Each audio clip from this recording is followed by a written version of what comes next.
ಪ್ರಿಯ ವಿದ್ಯಾರ್ಥಿಗಳೇ, RJ ಕ್ಲಾಸಸ್ಗೆ ಸ್ವಾಗತ. ವಿದ್ಯಾರ್ಥಿಗಳೇ, ಇವತ್ತಿನ ಒಂದು ಅವಧಿಯಲ್ಲಿ ನಾವು 10ನೇ ತರಗತಿಯಲ್ಲಿ ಬರುವಂತಹ ಮೊದಲ ಅಧ್ಯಾಯವಾದ ವಾಸ್ತವ ಸಂಖ್ಯೆಗಳು ಅಂದರೆ ರಿಯಲ್ ನಂಬರ್ಸ್ ಎಂಬ ಅಧ್ಯಾಯದ ಕುರಿತು ಕಲಿಯೋಣ. ಮೊದಲನೇದಾಗಿ ವಾಸ್ತವ ಸಂಖ್ಯೆಗಳು ಎಂದರೆ ಏನು? ಇದನ್ನ ಕಲಿಯೋಕ್ಕಿಂತ ಮುಂಚಿತವಾಗಿ ಈಗಾಗಲೇ ನೀವು ಹಿಂದಿನ ತರಗತಿಯಲ್ಲಿ ಹಲವಾರು ಅಂಕಿ ಸಂಖ್ಯೆಗಳ ಕುರಿತು ಅಧ್ಯಯನ ಮಾಡಿದ್ದೀರಿ. ಅದರಲ್ಲಿ ಮೊದಲನೆಯದಾಗಿ ಸ್ವಾಭಾವಿಕ ಸಂಖ್ಯೆಗಳು ಅಂದರೆ ನ್ಯಾಚುರಲ್ ನಂಬರ್ಸ್ ಎಂಬ ಸಂಖ್ಯೆಗಳನ್ನು ನೋಡ್ತೀವಿ. ಸ್ವಾಭಾವಿಕ ಸಂಖ್ಯೆಗಳು ಅಂದ್ರೆ ಒಂದರಿಂದ ಪ್ರಾರಂಭವಾಗಿ ಅನಂತದವರೆಗಿನ ಎಲ್ಲಾ ಸಂಖ್ಯೆಗಳನ್ನು ನಾವು ಸ್ವಾಭಾವಿಕ ಸಂಖ್ಯೆಗಳು ಅಂತ ಕರಿತೀವಿ. ಇನ್ನು ಸ್ವಾಭಾವಿಕ ಸಂಖ್ಯೆಗಳನ್ನು ನಾವು ಇಂಗ್ಲಿಷ್ ನಲ್ಲಿ ನ್ಯಾಚುರಲ್ ನಂಬರ್ಸ್ ಅಂತ ಕರಿತೀವಿ. ಆದ್ದರಿಂದ ಕ್ಯಾಪಿಟಲ್ N ಎಂಬ ಅಕ್ಷರದಿಂದ ಸೂಚಿಸ್ತೀವಿ. ಇನ್ನು ಸ್ವಾಭಾವಿಕ ಸಂಖ್ಯೆಗಳಾದ ಬಳಿಕ ಪೂರ್ಣ ಸಂಖ್ಯೆಗಳನ್ನು ನೋಡ್ತೀವಿ. ಪೂರ್ಣ ಸಂಖ್ಯೆಗಳು ಅಂದರೆ 0ಯಿಂದ ಪ್ರಾರಂಭವಾಗಿ ಅನಂತದವರೆಗಿನ ಎಲ್ಲಾ ಸಂಖ್ಯೆಗಳನ್ನು ನಾವು ಪೂರ್ಣ ಸಂಖ್ಯೆಗಳು ಅಂತ ಕರಿತೀವಿ. ಈ ಪೂರ್ಣ ಸಂಖ್ಯೆಗಳನ್ನ ಇಂಗ್ಲಿಷ್ ನಲ್ಲಿ ನಾವು ಹೋಲ್ ನಂಬರ್ಸ್ ಅಂತ ಕರಿತೀವಿ. ಆದ್ದರಿಂದ ಕ್ಯಾಪಿಟಲ್ W ಎಂಬ ಅಕ್ಷರದಿಂದ ಸೂಚಿಸ್ತೀವಿ. ಪೂರ್ಣ ಸಂಖ್ಯೆಗಳು ಆದ ಬಳಿಕ ಪೂರ್ಣಾಂಕಗಳನ್ನ ಕಲಿತೀವಿ. ಪೂರ್ಣಾಂಕಗಳು ಅಂತಂದರೆ 1ರಿಂದ ಅನಂತದವರೆಗಿನ ಎಲ್ಲಾ ಸಂಖ್ಯೆಗಳನ್ನ ಧನ ಪೂರ್ಣಾಂಕಗಳಂತ ಕರಿತೀವಿ. ಇನ್ನು -1ರಿಂದ ಅನಂತದವರೆಗಿನ ಎಲ್ಲಾ ಸಂಖ್ಯೆಗಳನ್ನ ಋಣ ಪೂರ್ಣಾಂಕಗಳಂತ ಕರಿತೀವಿ. 0ಯನ್ನು ಕೂಡ ಒಂದು ಪೂರ್ಣಾಂಕ ಅಂತ ಹೇಳ್ತೀವಿ. ಈ ಒಟ್ಟಾರೆಯಾಗಿ ಇವುಗಳನ್ನು ನಾವು ಪೂರ್ಣಾಂಕಗಳು ಅಂತ ಕರಿತೀವಿ. ಇನ್ನು ಪೂರ್ಣಾಂಕಗಳನ್ನ ಇಂಗ್ಲಿಷ್ ನಲ್ಲಿ ಇಂಟಿಜರ್ಸ್ ಅಂತ ಕರಿತೀವಿ. ಇದನ್ನ ಕ್ಯಾಪಿಟಲ್ Z ಎಂಬ ಅಕ್ಷರದಿಂದ ಸೂಚಿಸ್ತೀವಿ. ಇನ್ನು ಪೂರ್ಣಾಂಕಗಳು ಆದ ಬಳಿಕ ಭಾಗಲಬ್ಧ ಸಂಖ್ಯೆಗಳನ್ನ ನೋಡ್ತೀವಿ. ಭಾಗಲಬ್ಧ ಸಂಖ್ಯೆಗಳು ಅಂದರೆ P/Q ರೂಪದಲ್ಲಿ ವ್ಯಕ್ತಪಡಿಸಬಹುದಾದಂತಹ ಸಂಖ್ಯೆಗಳನ್ನು ನಾವು ಭಾಗಲಬ್ಧ ಸಂಖ್ಯೆಗಳು ಅಂತ ಕರಿತೀವಿ. ಅದನ್ನ ಇಂಗ್ಲಿಷ್ ನಲ್ಲಿ ರ್ಯಾಷನಲ್ ನಂಬರ್ಸ್ ಅಂತ ಕರಿತೀವಿ. ಕ್ಯಾಪಿಟಲ್ Q ಎಂಬ ಅಕ್ಷರದಿಂದ ಸೂಚಿಸ್ತೀವಿ. ಇಲ್ಲಿ ಸೂಚನೆಯಾಗಿ ನೋಡ್ಬೇಕಂದ್ರೆ ಭಾಗಲಬ್ಧ ಸಂಖ್ಯೆಗಳಲ್ಲಿ ಛೇದದಲ್ಲಿ ಬರ್ತಕ್ಕಂತಹ ಸಂಖ್ಯೆ Q ಎಂಬುದು 0 ಆಗಿರಬಾರದು ಮತ್ತು P ಮತ್ತು Q ಅನ್ನುವಂಥವು ಪೂರ್ಣಾಂಕಗಳಾಗಿರಬೇಕು. ಇನ್ನು ಭಾಗಲಬ್ಧ ಸಂಖ್ಯೆಗಳಾದ ಬಳಿಕ ಅಭಾಗಲಬ್ಧ ಸಂಖ್ಯೆಗಳನ್ನ ಕರಿತೀವಿ. ಈ ಅಭಾಗಲಬ್ಧ ಸಂಖ್ಯೆಗಳು ಅಂತಂದ್ರೆ P/Q ರೂಪದಲ್ಲಿ ವ್ಯಕ್ತಪಡಿಸಲಾಗದಂತಹ ಸಂಖ್ಯೆಗಳನ್ನ ನಾವು ಅಭಾಗಲಬ್ಧ ಸಂಖ್ಯೆಗಳು ಅಂತ ಕರಿತೀವಿ. ಉದಾಹರಣೆಯಾಗಿ √2, √3, √5 ಇತ್ಯಾದಿ ಅಂತ ನೋಡ್ತೀವಿ. ಇಲ್ಲಿ ಅಭಾಗಲಬ್ಧ ಸಂಖ್ಯೆಗಳನ್ನ ಇಂಗ್ಲಿಷ್ ನಲ್ಲಿ ಇರ್ರ್ಯಾಷನಲ್ ನಂಬರ್ಸ್ ಅಂತ ಕರಿತೀವಿ. ಇನ್ನು ಅಭಾಗಲಬ್ಧ ಸಂಖ್ಯೆಗಳಾದ ಬಳಿಕ ಅವಿಭಾಜ್ಯ ಸಂಖ್ಯೆಗಳು ಅಂತ ನೋಡ್ತೀವಿ. ಅವಿಭಾಜ್ಯ ಸಂಖ್ಯೆಗಳು ಅಂದ್ರೆ ವಿದ್ಯಾರ್ಥಿಗಳೇ ಕೇವಲ 2 ಅಪವರ್ತನಗಳನ್ನ ಮಾತ್ರ ಹೊಂದಿರುವಂತಹ ಸಂಖ್ಯೆಗಳಿಗೆ ಅವಿಭಾಜ್ಯ ಸಂಖ್ಯೆಗಳು ಅಂತ ಕರಿತೀವಿ. ಇನ್ನೂ ಒಂದು ಅರ್ಥದಲ್ಲಿ ಹೇಳಬೇಕು ಅಂದ್ರೆ ಒಂದು ಸಂಖ್ಯೆ 1 ಮತ್ತು ತನ್ನನ್ನು ತಾನು ಅಪವರ್ತನ ಹೊಂದಿರುವಂತಹ ಸಂಖ್ಯೆಗಳಿಗೆ ಕೂಡ ನಾವು ಅವಿಭಾಜ್ಯ ಸಂಖ್ಯೆಗಳು ಅಂತ ಕರಿತೀವಿ. ಅಂತಹ ಸಂಖ್ಯೆಗಳನ್ನ ಉದಾಹರಣೆಯಾಗಿ ನೋಡಬೇಕು ಅಂದ್ರೆ 2 ಆಗಿರಬಹುದು, 3, 5, 7, 9 ಆಗುವುದಿಲ್ಲ ವಿದ್ಯಾರ್ಥಿಗಳು. ಯಾಕಂದ್ರೆ 9 ಸಂಖ್ಯೆಗೆ ಅಪವರ್ತನಗಳು 3 ಬರುತ್ತವೆ. 1 ಆಗಿರಬಹುದು, 3 ಆಗಿರಬಹುದು ಮತ್ತು 9 ಆಗಿರಬಹುದು. 3 ಅಪವರ್ತನಗಳು ಇರುತ್ತವೆ. ಕೇವಲ 2 ಅಪವರ್ತನಗಳನ್ನ ಮಾತ್ರ ಹೊಂದಿರುವಂತಹ ಸಂಖ್ಯೆಗಳಿಗೆ ನಾವು ಅವಿಭಾಜ್ಯ ಸಂಖ್ಯೆಗಳು ಅಂತ ಕರಿತೀವಿ. ಇನ್ನು ಒಟ್ಟಾರೆಯಾಗಿ ಈ ಮೇಲಿನ ಎಲ್ಲಾ ಸಂಖ್ಯೆಗಳನ್ನ ಒಳಗೊಂಡಿರ್ತಕ್ಕಂತಹ ಒಂದು ಸಂಖ್ಯೆಗಳ ಘನವನ್ನ ನಾವು ವಾಸ್ತವ ಸಂಖ್ಯೆಗಳು ಅಂತ ಕರಿತೀವಿ. ಅಂದ್ರೆ ರಿಯಲ್ ನಂಬರ್ಸ್ ಅಂತ ಕರಿತೀವಿ. ಈ ಒಂದು ವಾಸ್ತವ ಸಂಖ್ಯೆಗಳನ್ನ ಇಂಗ್ಲಿಷ್ ನಲ್ಲಿ ರಿಯಲ್ ನಂಬರ್ಸ್ ಅಂತ ಕರಿತೀವಿ ಅನ್ನುವ ಉದ್ದೇಶದಿಂದ ಇಂಗ್ಲಿಷ್ ಲೆಟರ್ ನ ಕ್ಯಾಪಿಟಲ್ R ಎಂಬ ಅಕ್ಷರದಿಂದ ನಾವು ಸೂಚಿಸ್ತೀವಿ.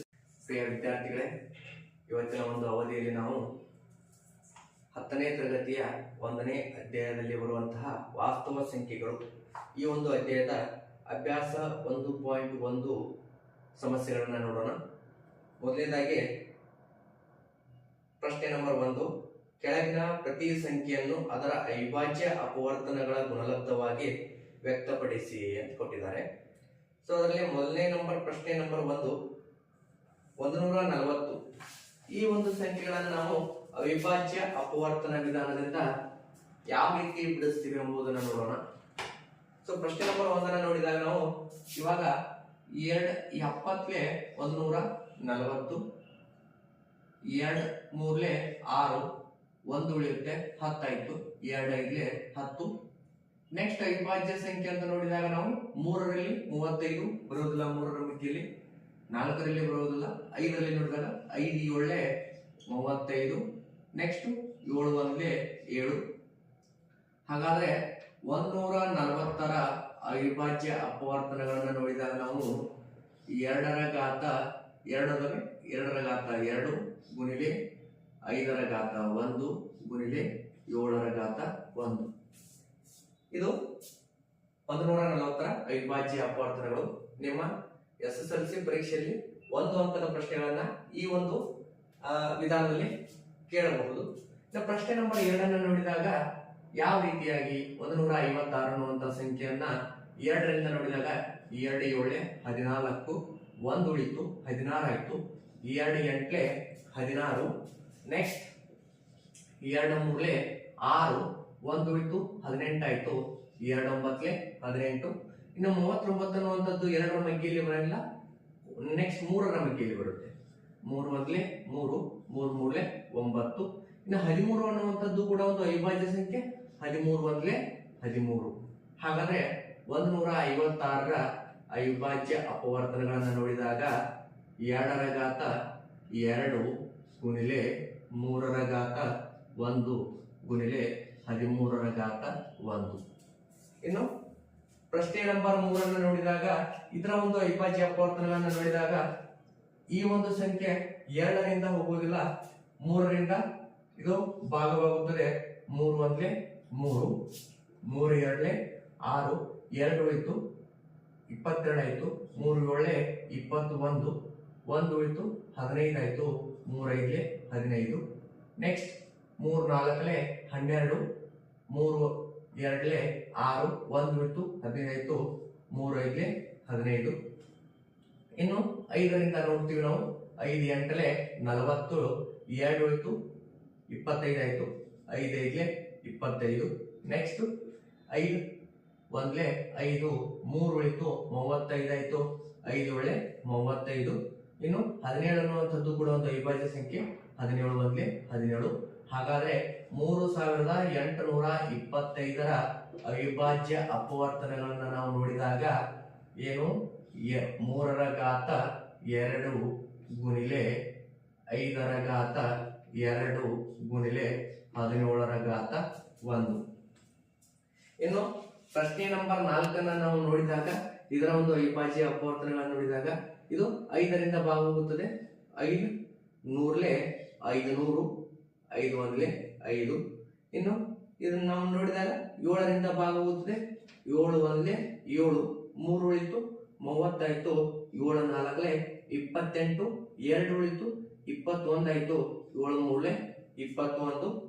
ಇನ್ನು ಇದು ನೆಕ್ಸ್ಟ್ ಅವಿಭಾಜ್ಯ ಸಂಖ್ಯೆ ಯಾವುದರಿಂದ ಹೋಗುತ್ತದೆ ಅಂತ ನೋಡಿದಾಗ 11ರಿಂದ ಹೋಗುತ್ತದೆ. 11 1 11, 3 ಉಳಿತು 33 ಆಯ್ತು, 11 3 33. 13 ಅನ್ನುವಂಥದ್ದು ಒಂದು ಅವಿಭಾಜ್ಯ ಸಂಖ್ಯೆ, 13 1 13.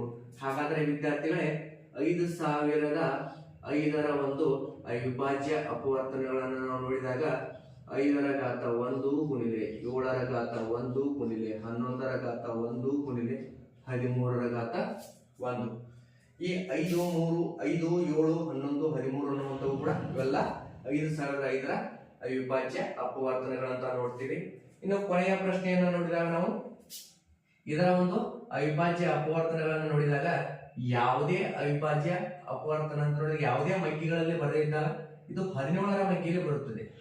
17 4 68, 6 ಉಳಿತು 62 ಆಯ್ತು, 62 ಆಯ್ತು,